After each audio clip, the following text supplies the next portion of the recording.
안녕하세요, 메딕입니다. 자, 여기는 제가 자주 오는 부산의 바닷가고요. 오징어들 반찬거리를 잡으러 잠깐 바다에 왔다가 조간대에서 두툼상어를 발견해서 다시 카메라를 들고 촬영하고 있습니다. 사실 오늘 영상은 제가 업로드를 할까 말까 굉장히 고민을 한 영상인데요. 제가 생각해도 너무 조작 같아서 그런 건데, 사실은 제가 이 영상을 다른 분이 업로드한 것을 봤다면 저는 믿지 않았을 거예요. 제가 이 조간대를 한 10년 이상 다녔거든요. 그런데 이렇게 조간대 상부에서 두툼상어를 본 거는 처음입니다.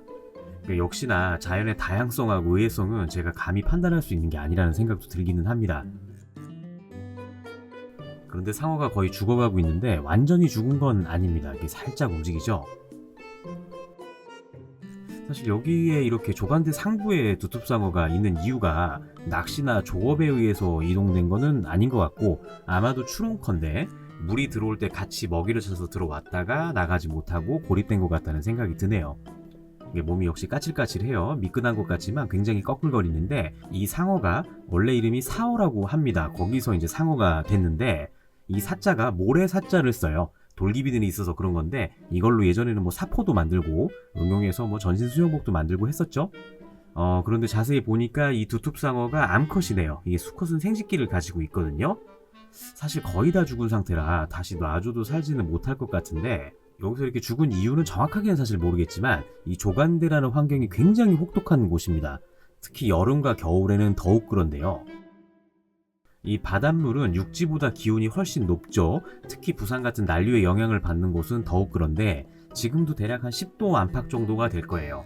그런데 이 조간대 조수 웅덩이들은 바닷물에 버프를 받지 못하고 대기 기온의 영향을 받기 때문에 0도 근처까지도 내려가게 됩니다. 그런데 반대로 여름에는 햇빛을 제대로 받으면 수온이 한 50도까지 올라가기도 해요.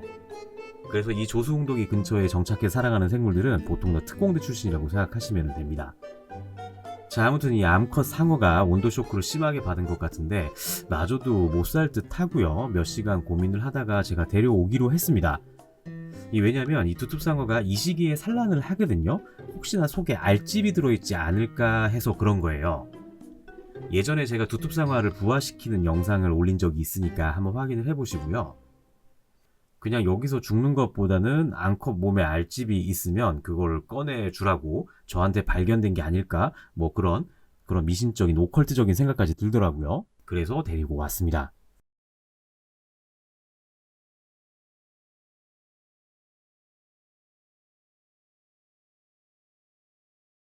자, 이제 완전히 죽었는데, 자, 여기서부터는 조금 혐오스러운 장면이 나오기도 하니까요. 시청하시는데 주의하시기 바라겠습니다.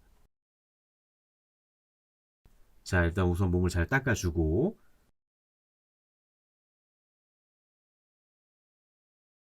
겸저로 고정을 해주고요. 엉덩이부터 스킨을 갈라냈습니다.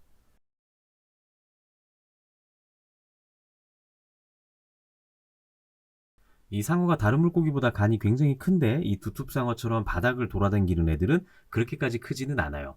이 굉장히 크고 재빠른 상어들의 간이 굉장히 크고, 그 안에는 기름이 들어있거든요. 이 상어는 불에가 없기 때문에 그 기름이 물에 뜨는 원리로 이용해가지고 몸에 부력을 만들죠.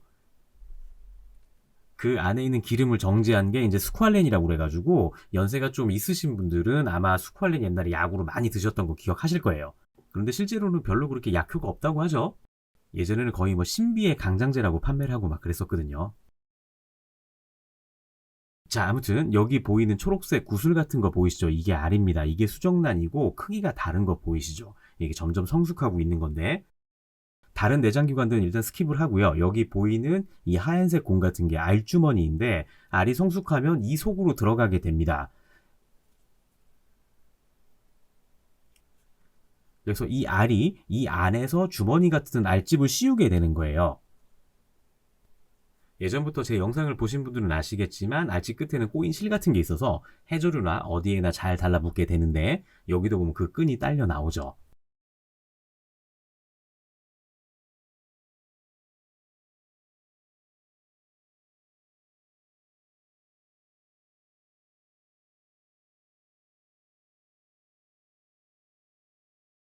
그런데 아무튼 이 암컷은 알집이 성숙을 안 했네요. 이 알은 물에 조금만 노출되면 금방 부패되거든요. 죽어가는 녀석이었지만 괜히 데려온 것 같아서 마음이 좀 아팠는데, 아무튼 이 영상도 원하시는 분들한테는 좀 도움이 되실 것 같아서 짧게 영상 보내드립니다. 이 앙커상어를 만난 게 지난번 실패한 프로젝트를 다시 성공하라는 의미 같아서 올해에는 상어를 꼭 부화시켜서 바다로 돌려보내주도록 하겠습니다. 자, 아무튼 오늘 영상 여기까지고요. 저는 더욱 재밌는 영상으로 찾아뵙겠습니다. 감사합니다.